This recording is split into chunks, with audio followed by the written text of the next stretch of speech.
Arratsaldeon eta ongi etorri magazinera, gaur gurekin izango ditugu mankomunitatetik Bakarnea Txukarro eta bestalde Amaiurko alkatea eta Gaztelu elkarteko kidea den Isabel Aleman.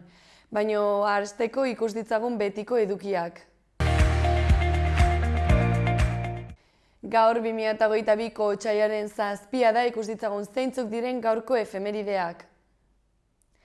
Gaur bezalako egun batean, baina 1940an Walt Disneyren Pinotxo filma estreinatu zen. Urte batzuk beranduago 1964an The Beatles New Yorkera iritsi ziren Amerikako Estatu Batuetan egin zuten lehen birari hasiera emateko. Egun berean, baina 2009 urtean, Australiako Victoria estatuan izandako sutean 173 lagun hil ziren. Bukatzeko gaur bezalako egun batean, baina 2010ean, Franco Ballerini italiar txirrindularia rally batean parte hartzen ari zenean hil zen. Orain pasa gaitezen gaurko albisteen lerroburuak ikustera.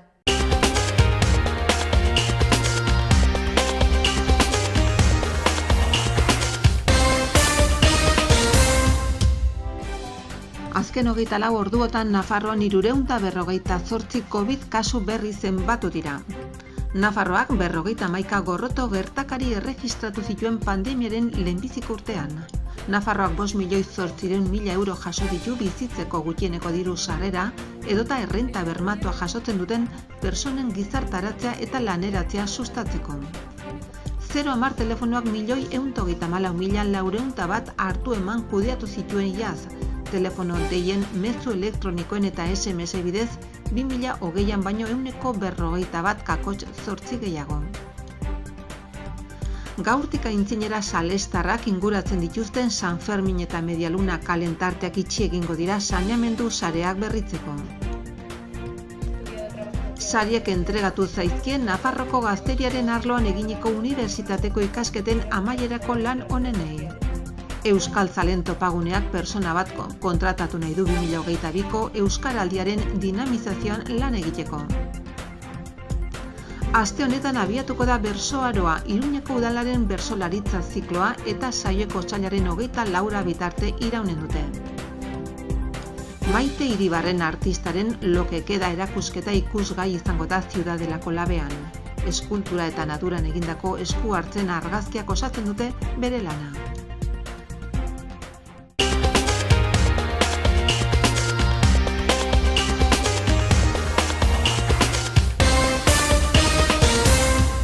Errepasatu dezagun aste honetako agenda. Bihar otsailaren 8an asteartea Gutik zura dokumentala egongo da ikusgai Kondestable Jauregian arratsaldeko 7:30.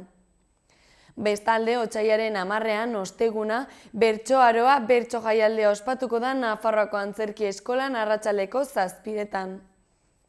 Eta agendarekin bukatzeko larunbatean otsailaren 12an alde batetik transfer lantegia egongo da Iturramako Zibiboxean goizeko 11:00 eguerdiko ordu batak arte.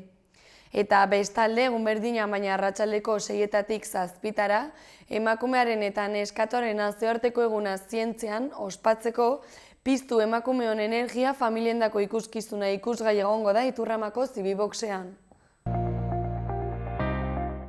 Aztertu ditzagun orain gaurko egunkarien azalak.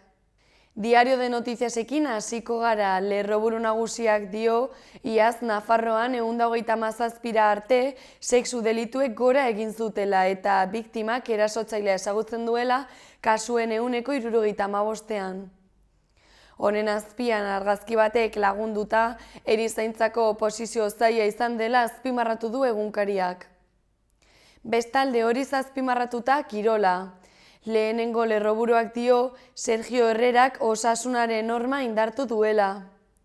Bigarrenak ordea Irunafar padelaren elitean dio. Eta hirugarrenak horrela dio Salsamendiko jokoetan debuta.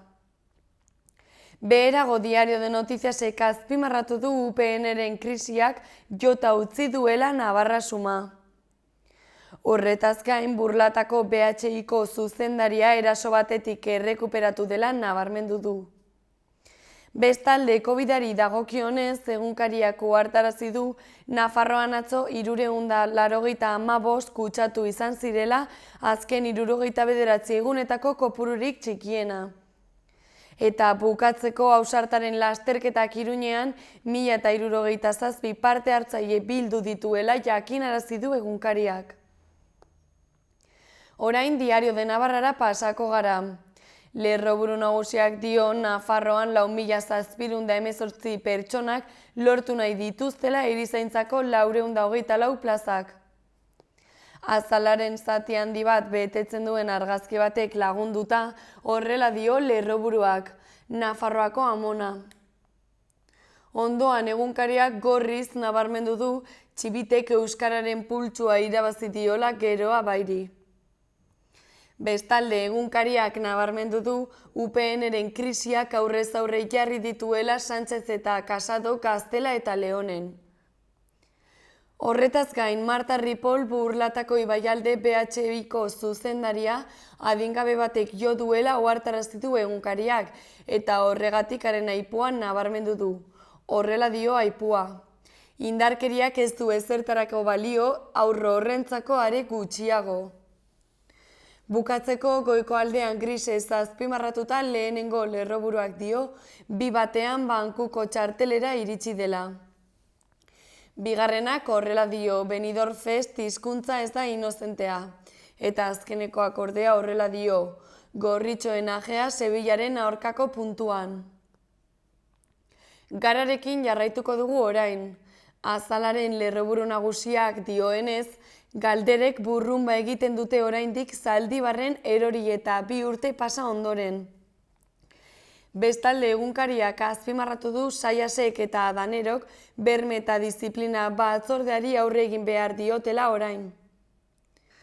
Horretaz gain, ondoko Lerroburuak horrela dio, Sorzabalen aurkako epaiketa kutsatuaren aurreko laguntza esanguratsuak. Beherago argazki batek lagunduta, Repsolek eragindako marea beltzak Peru astindu duela adierazi du egunkariak. Bestalde, reportaje baten izenburuak horrela dio, emakumeen alduntze sexuala. Ondoan beste reportaje baten izenburuak horrela dio, bulk bada eta izango da. Bukatzeko karak hurrengoa azpimarratu du. Danimarka indiar untxia askoz hobeto prestatutako laborategi batean. Euskal Herria irratia bukatzeko. Lerroburu nagusia Usue Barkosen aipua da eta horrela dio. Egonkortasun politikoa kolokan jarri du PSN-ek. Bestalde, Jon Miren Alanda Euskal Herriko Unibertsitateko giza eskubideen eta botere publikoen katedrako zuzendarien aipua nabarmendu du eta horrela dio.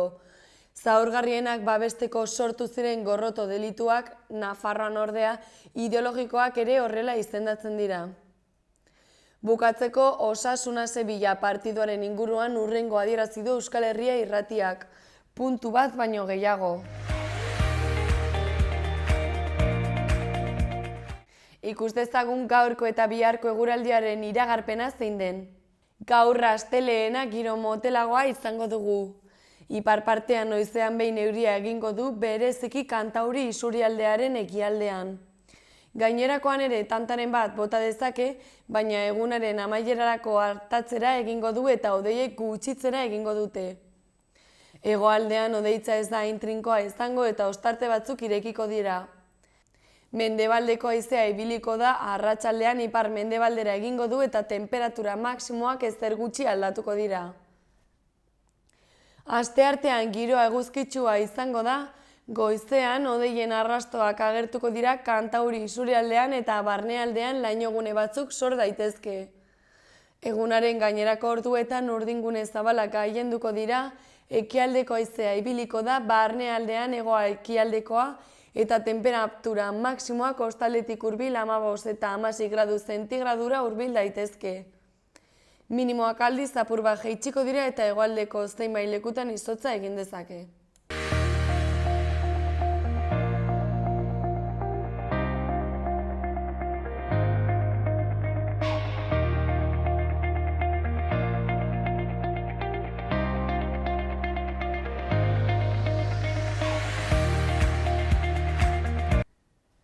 Oraingoan, mankomunitatetik Bakarnia Etxukarro etorri da platora gurekin hitz egitera. Kaixo, egunon, zer moduz? Egunon, oso ondo. Oso ongi. Bai, oso ondo. Bueno, konta iguzu pixka bat Bakarne mankomunitatean hasi zarete hondakinen proiektu batekin, bilketa aldaketa batekin, eta konta iguzu. Bai, lehenik eta behin, esan behar dugu datuak atea diala, eta ja bakigu zenbat bildu geniton, zenbat tonak bildu geniton junden urtean, eta esan behar dugu igo dala iaia guztia, bai berreskuratu duguna, bai bildu duguna. Así que kontent gaudez, pixkanaka hoi aurreatzen nahi da.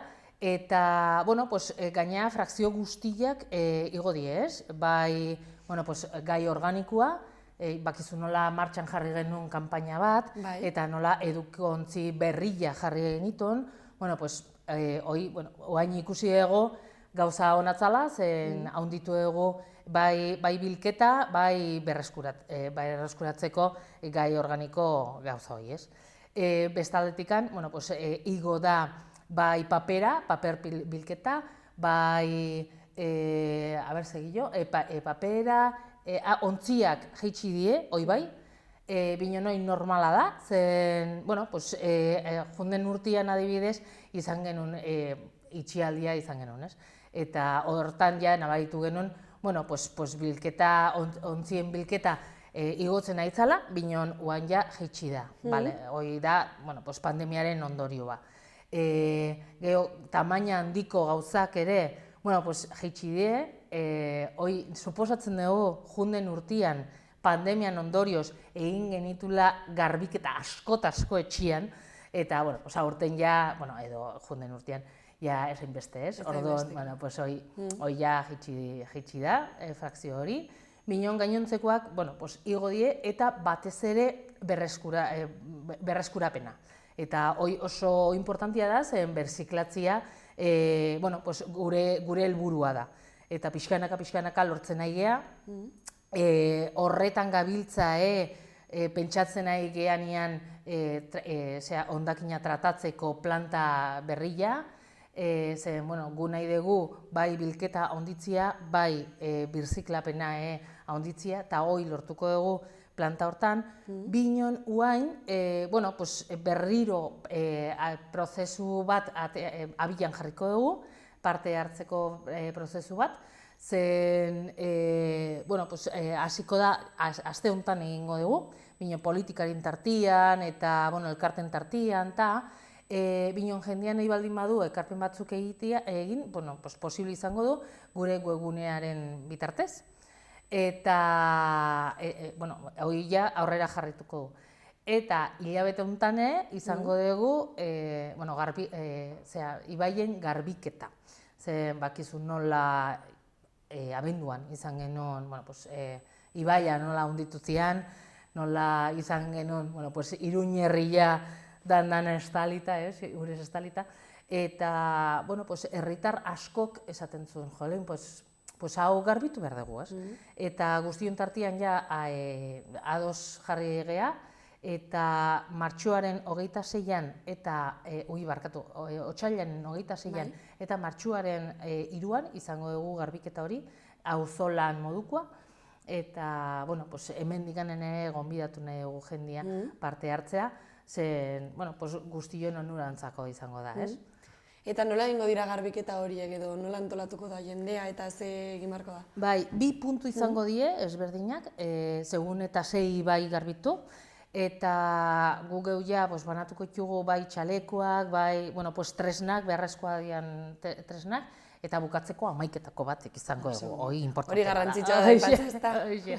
Eta orduan, izen emateko, gure webgunean izango dute atal bat izen emateko, eta listo, 2 data izango die, lehen aipatu dugun bezala, eta jendia gonbidatua dago. Oso ongi. Bestalde Bakarne aipatu duzu, prozesu parte hartzaile bat hasiko duzuela. Zertan datza prozesu hori? Izango da, ja egin genuen junden urtean. Bino, bueno, pues, gauza administratibo batzuengatik berriro abian jarri behar dugu, eta bueno, pues, jendia parte hartzeko aukera izango du gure webgunean bitartez. Gero, politikariek, erakundeek eta hoi izango dituzte bi bilera, bata izango dela aste hontan 8an ikustet, eta bestia 10an, eta izango die beraientzako, bueno, pues, ekarpen egiteko eta guztion tartean lantzeko, ez? Binon, jendia izango dute aukera gure webguneen bitartez. Eta zein da prozesu honen helburua? Bueno, beharrezkoa da egitea, binon gauza administratibo batengatik. Osea, hori da, bueno, arauak holaxe esaten duelako, ez? Eta, bueno, nola izango da guztion gauza bat, bueno, pues, guztiek jakin behar dute zer egingo dugun, nola izango dan planta berri hori, nolakoa izango dan planta berri hori, eta, bueno, pues, ekarpen batzuk baldin badazkate, pues, eman dezatela, ez? Horretan, oinarritua izango da prozesu hori. Bestalde Bakarne, barkatu, hitz egin dugu hondakinen proiektuari buruz, datu asko aipatu dituzu hasieran, baina jendearen erantzuna zein izan da? Zuek badituzue datuak, baina jendearen iritzia? Bueno, ona, ze, bueno, pues, datuak ikusita, jendia ja oso barneratua daka, ze importantzia dan, pues, berreskuratzia eta birziklapen egitea, eta pixkanaka hoi, bueno, pues, igotzen ari gea, pues, datu horiek ja ikusten dugu nola igotzen ari dian, ez? Esan behar dugu ere, nola herritan aldatuko dugula, pues, ja, hondakin hartzeko sistema edo biltzeko sistema, bilen ez hondakin guztia, baizik eta, bueno, pues, bakizu nola herrietan beti izaten diala, pues, adarrak edo zuaiskak edo halako gauzak, ez? Bueno, pues, leheno bat zeuden edukiontzi oso handi jatzianak, eta horiek kenduko ditugu, eta, bueno, sortuko ditugu eremu batzuk, ara alajatzeko dandana, usteko dandana, eta gero ja jungo gehiago txikitzeko dana, eta usteko hor, bai konpostadore komunitario batean, edo bestela, bueno, pues, zonalde batean ja konkretuki, ez? Jendia ara jungo da, hartzera behar duna, pues, bere baratzian edo geho erabiltzeko. Eta hoi, ja, egingo dugu sistema hori, ja, abian jarriko dugu, ja, junden hastian aurkeztu genuen, eta ja, bueno, pues, herriz jungo ea ja edukiontzi horiek jakentzera, eta eremu hauek ja sortzera. Aipatu duzunagatik, Bakarne, ustut balantze positiboa egiten duzuela, ez, orain arte egindako aldaketekin, aipatu diguzu ze beste gauza, bueno, adibidez, proiektu hau eskutan daukazula ja hasiko zaretela, eta mankomunitateak ze beste proiektu ditu aurtengorako edo ze aurre ikuspen? Bueno, aurten edatuko da lehen aipatu dudan kanpaina edo edukontzi irekitzeko sistema berri hori, ez? Orduan, junden urtean ja jarri genuen martxan, bai, bueno, pues, Lezkairun eta beste auzo eta herri batzutan, eta aurten ja, bueno, pues, Iruñerrian ja hasiko gea edatzen, eta datorren urtean oraindikan ere, bueno, jarraituko dugu edatzen, ez? Hoi da gure helburua, 2 urte hauetan ja Iruñerri osoan izatia edukontzi berri horiek edo sistema berri horiek, bai txartelen bidez irekitzeko edukontziak, edo telefonoko app baten bidez irekitzeko edukontziak. Zergatik egin dugun hori? Bueno, pues, txartel hori izango da bai irekitzeko edukontziak, bai garraio publikotan ere ibiltzeko. Bai, zen, bueno, ikusi genuen, egin genuen proba piloto bat, eta ikusi genuen hortan, jendia askotan, bueno, pues, ahaztua usten zituztela txartelak etxian, eta, bueno, pues, hoi etzala bat erosua eta kaltegarria zala, ez? Orduan, bueno, pues, txartel bat izaten baldin badezu, bai abia besan ja ibiltzeko, edo bestela edukontziak ja irekitzeko, bueno, pues, nekez ahaztuko duzu etxian, ez? Eta bestaldetik pentsatu genuen ze tresna dakagun egunero erabiltzen duguna eta gutxitan etxian uzten duguna. Eta hori da mugikorra. Horregatik sortu genuen app bat, eta horren bitartez irekitzen ditugu ere edukontziak. Hori dator Italiatik, zen hemen ingurun bakigu antzeko batzuk daudela, binon horien bitartez ezin da edukontziak ireki. Guria bai, gurekin posible da irekitzia, eta jendiak erabiltzen nahi da, eta ikusten dugu, datuen arabera, gauza ona dela, eta pixkanaka jendea erabiltzen nahi dela sistema berria, eta funtzionatzen duela, ez? Así que pixkanaka bide hortikan jarraituko dugu, eta 2 urtez izango dugu Iruñerria dandana edatu sistema hori. Argi dago dituzula hainbat proiektu eskutartean, ez? Ikusten da, ez dakit horrela izango den, baina saiatzen zaretela jendearen jendeak errestasunak izatea hori zuen proiektuetan, jendeari laguntza eta garrantzitsua dela zuentzako, ez da? Claro, es que, hondakin bilketa guztiona da, eta, gero eta errexago egin behar dugu, ez?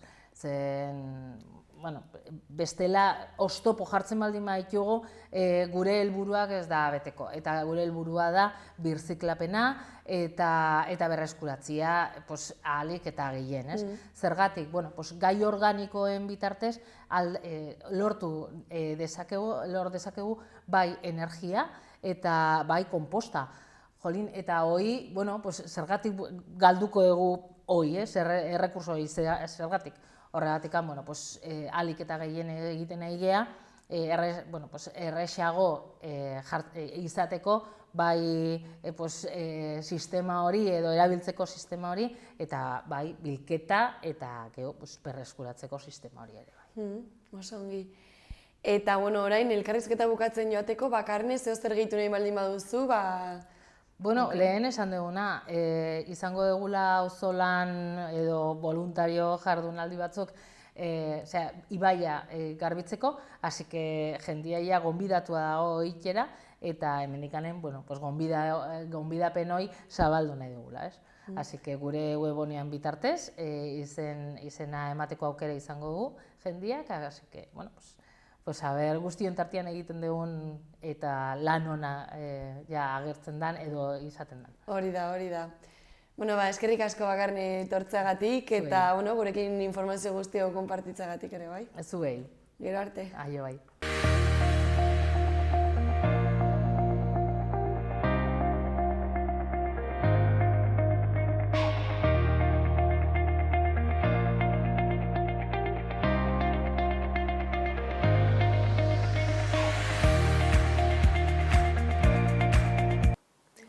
Pasa gaitezen Iruñerriko udalen albisteak ikustera. Barainaingo udaleko tokiko gobernu batzarrak 2021ko abenduaren 22an hartutako erabakiaren bidez aldatu egin dira 2022an autoenplegua sustatzeko laguntzak emateko oinarri arautzaileak diruz lagundutako zenbait jarduera lerroren bidez autoenpleguari babesa eta sustapena emateko. Oinarri arautzaileak eta eskabideak udalaren webgunean kontsulta daitezke. Otsailaren 10ean hasiko da bertso oroa zikloa, Nafarroako bertsozale elkartearekin lankidetzan duela 30 urte baino gehiago, bertsolaritza emanaldiak eskaintzen daramatzan udalaren programazioa eta erreferente bihurtu dena Iruñeko udalaren euskarazko programazioan bai eta bertsolaritzaren esparruan ere. Aurten zikloa udazkenetik otsailera aldatu da, Nafarroako bertsolari txapelketarekin batez etortzeko. 6 saio proposatu dira 3 astetan zehar eginen direnak eta esparru hori ardatz izanen dutenak. Zikloa ikusentzule talde ezberdinduei zuzenduta dago, hala helduei nola gazte eta aurrei eta 4 gune izanen ditu. Nafarroako Antzerki Eskola, Katakrak, Salestarren gizarte ekimenetarako zentroa eta Kondestable Zibiboxa. Saioetan sartzeko hainbat sistema egonen dira, NAen egiten diren jardueretako 2 aukera daude, 5 euro ordaintzea saioko edo 12 euroko bonua eskuratzea, 3 ikuskezunetarako eta besteetarako aldez aurretik doan izena ematea eta sarrera librea. Bestalde, udalak eskolako literatur lehiaketa deitu du aurten ere, lehen hezkuntzako ikasleentzat eta DBH-ko lehen zikloko ikasleentzat, Iruñean helbidea edo ikastetxea dutenentzat. Deialdia ipuin eta komiki modalitateetan egiten da gaztelaniaz zein euskeraz, kategoria desberdinekin ikasten duen ikastaroen arabera. Lanak aurkezteko epea apirilaren 29an amaituko da, deialdiaren oinarriak udalaren webgunean kontsulta daitezke, egile bakoitzak lan bakarra aurkeztu ahal izango du modalitateka gai librekoa, gaztelaniaz edo euskaraz idatzita originala eta argitaratu gabea, eta lan bera ezingo da 2 hizkuntzetan aurkeztu.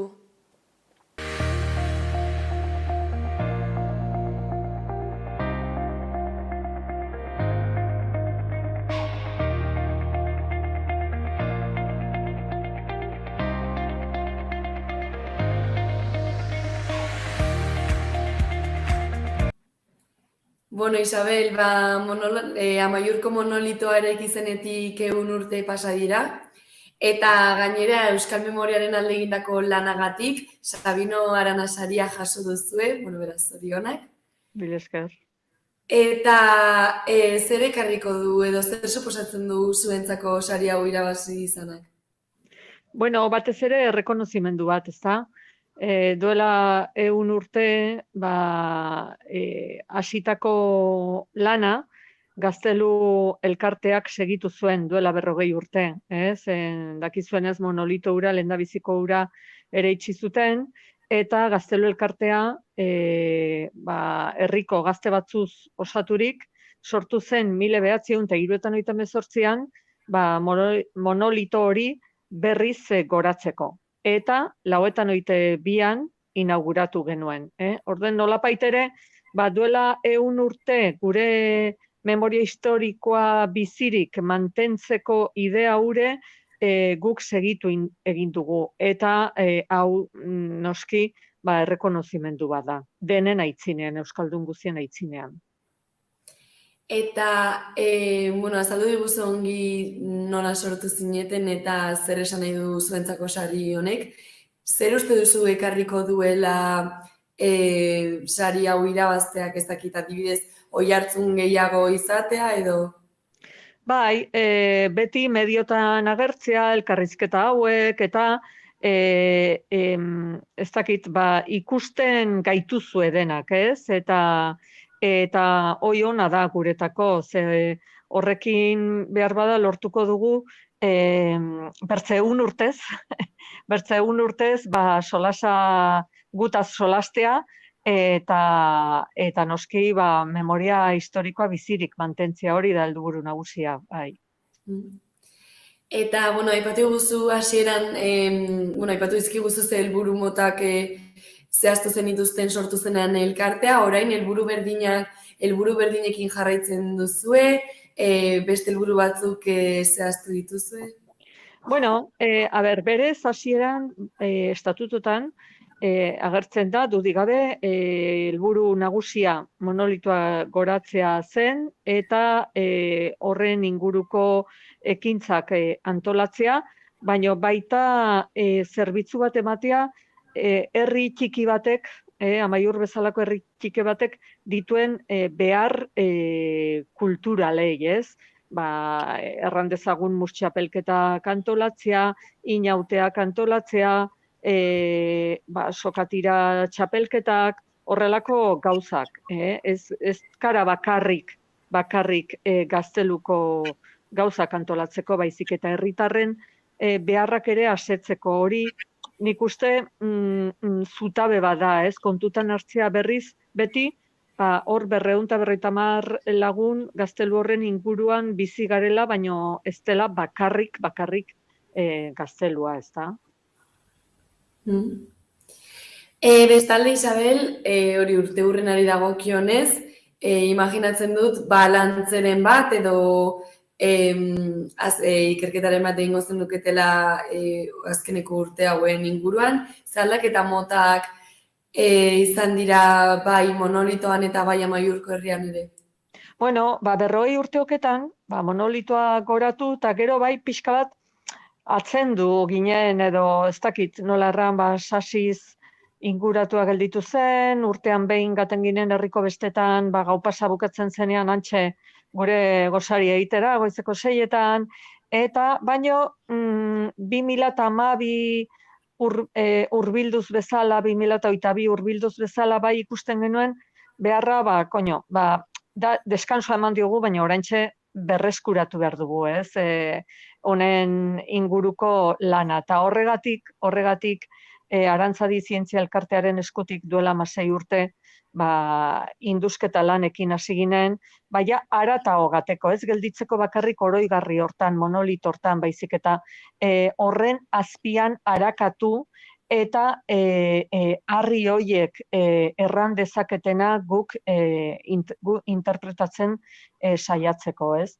Eta horrek ekarri du kriston aldaketa. Ze urtez urte, abuztuko lehendabiziko 15 Euskal Herriko gazte ezberdinek hortxe aitzen dira lanean, herritarrekin batera, eta pensa, gauza unitz agertu dira, gaztelu zaharraren estruktura, erdi arokoa, gerexaokoa, eta horrek ekarri du jende ugoldea edo, ez? Adibidez, 2021 urtean 40.000 persona pasatu ziren gure gaztelutik, ez? Eta, hortan lanean segitu behar dugu, oraintxe gure helburu nagusia berbada da museoa, ez? Museo txiki bat egin dugu, hor ateratzen diren piezak erakusgai egoteko, eta bisita gidatuak eta eskaintzeko, bai eskolei edo bai herritar soilei ere, baina gure helburua bada, oraingoa behin-behinekoa da, ja behin betiko museo bat eraikitzea. Eta museo, aipatu duzu, monolitora jende asko hurbiltzen dela, museora ere bai? Gutiago. Museoakin hasi ginen 2020ko abuztuan, pandemia bete-betean, ja induzketak daramate 16 urte, mediotan haunitzetan agertu gara azkenako 16 urteoketan, orden behar bada jendeak barneratua du, gaztelua ikus daitekela, baina ez da sobera enteratu oino, museoa badagola, ez? Eta hor ikusten dugu promozio lana haundia behar dugula egin, jendea hortik pasa dadin, ze gainera dudigabe haize kompletoago gelditzen da. Nahi badugu ongi ikasi, ez? Bi gauzak bisitatzea noski. Eta aipatuzun museo berri hori noizko? Hori finantziazioan arabera izanen da, gu lehenbailen nahiko genuke, baina, momentuntan badugu etxe bat, plazan dagoen etxe bat, Agerrea etxea erosia hortarako, eta teilatua moldatua. Baina gainerako obra guztia falta da. Eta ez dakigu, nahiko nizukenik erran, urte pare batean ja irekiko dugula, baina ezin erran. Hor lanean segitu behar dugu, orain arte izan dugu kultura ministeritzatik diru laguntza, Nafarroko gobernutik ere bai, gero mezenazgo kanpainetan ere sartua gaude eta partikularrak egiten dituzte bere ekarpen txikiak, 100 eurokoak, 20 eurokoak, 150.000, ez? Hori dena lantzen segitu behar dugu, denen artean etxe hori konpondu dezagun. Isabel, eta zure ustez, zenbateko garrantzia dauka herri bateko historia gogoratzea, zaintza eta belaunaldi berriei erakustea? Niretako, ni txikian itzenean, eskolan etziaten deus kontatu, Amaiurren gertatutakoaz, ez? Bertze garai batzu ziren. Eta orai aldiz ikusten dut informazioa dena eskura dugula, baina urrengo belaunaldiak segitzen dutela sobera jakin gabe, ez? hainbertze informazio dago mundu globalizatu honetan, gero filtratu egin behar dela, ez? Nik uste, nik hor gure lana bada, priorizatzen erakustea. Hau da, lehenik ikasi behar dugula gure etxekoan, gure etxean gertatutakoaz, gure etxean duguna, gure kultura, gure historia, hizkuntza, ez? Eta gero etorriko dira gainerakoak, ez? Baina estimatzen ikasi etxean duguna. Hori da uste dut gure lana, eta ez tristea da mundu osoko personak pensatzea denak berdina garela. Bakotxak gure kultura eta maitatzen ikasi behar dugun aski. Historia, bai. Hasieran aipatu zuen bezala, Gaztelu elkartea, elkartearen zeregina pixkat, zuk esan bezala, kultura sustatza, historia babestea eta helaraztea da, ezta? Orduan, zuek egin dituzuen proiektuen arabera, zein izan da jendearen erantzuna edo harrera edo jendearen parte hartzea? Diozu parte hartzea lanean edo auzolana izan da garrantzitsuena, izan da honen zutabe, beti, elkartea sortu zenetik. Eta bada orain ere, Orai jendea kanpotik etortzen da ikustera, ez? Eta ze majo dago, ze pollita dago, baina hori dena auzolan ez egiten da. Eta esfortzu handia dago, eta realitate bat ere badago hor, auzolana bizirik dago, baina kostata, eta nik ez dakit ze puntoraino hurrengo generazioak prest egonen diren horrela aritzera, ez?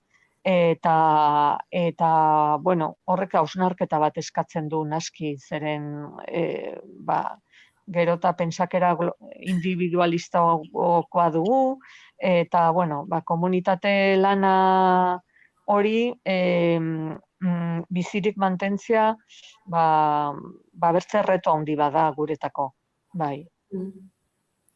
Eta Isabel Gaztelu elkartean nondik bizi da?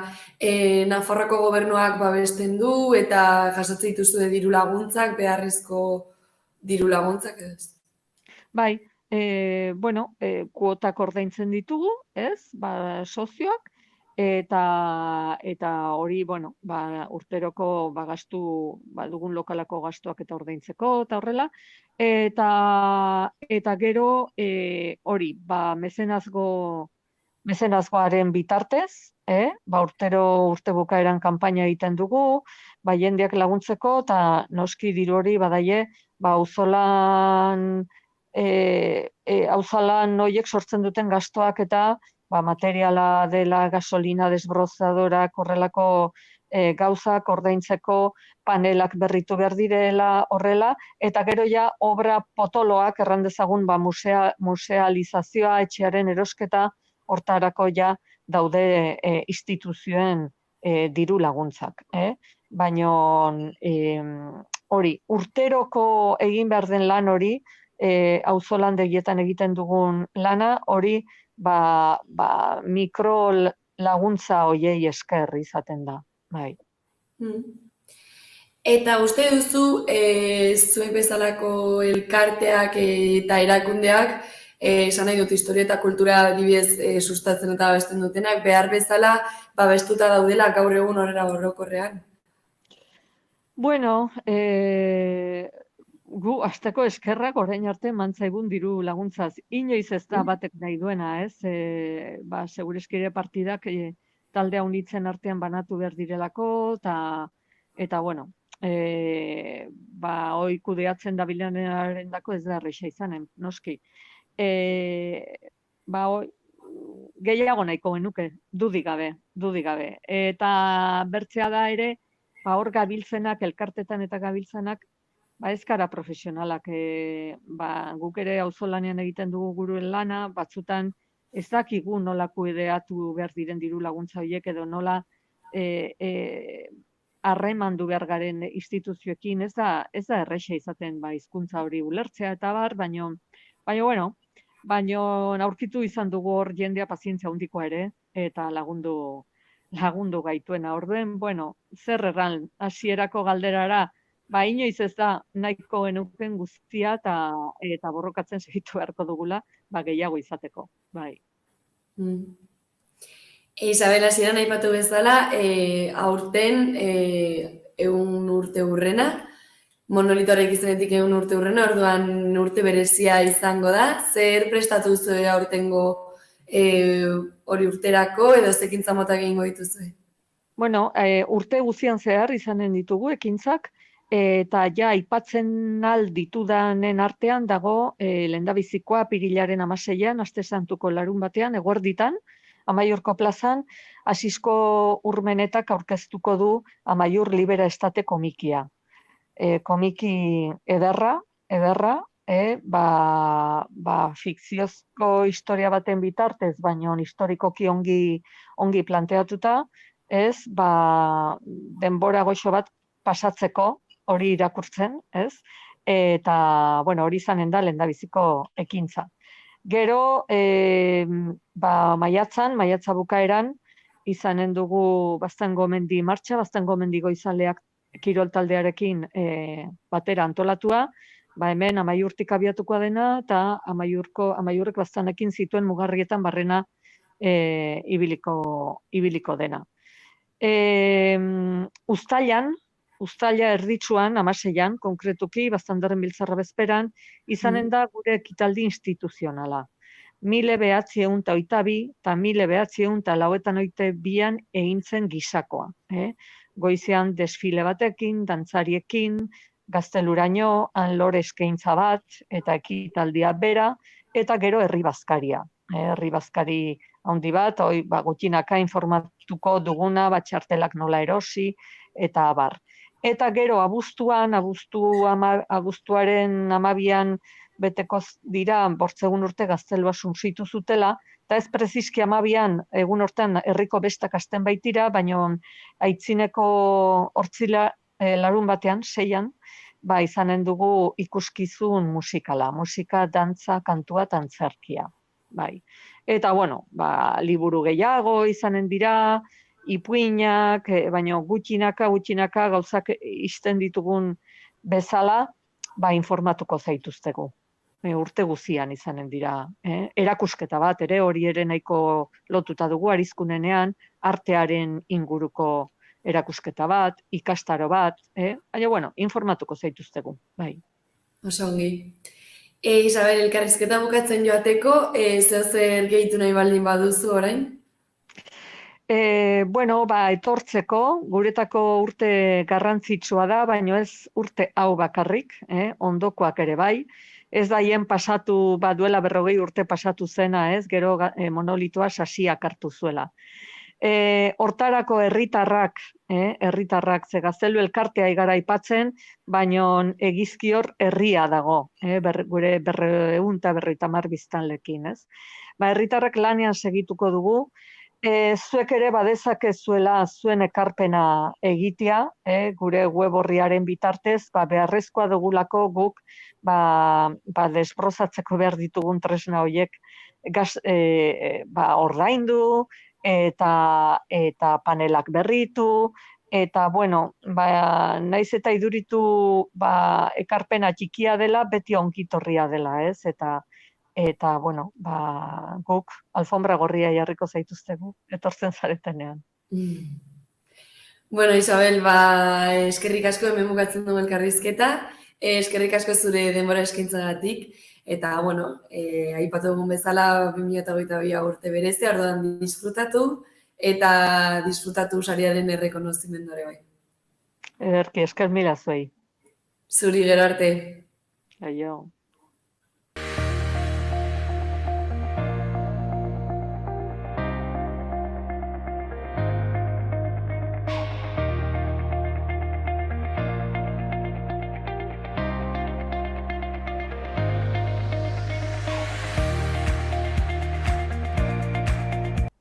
Eta hau izan da guztia gaurko, ze eskerrik asko zuen arretagatik eta bihar arte. Gobierno de Navarra. Nafarroako gobernua.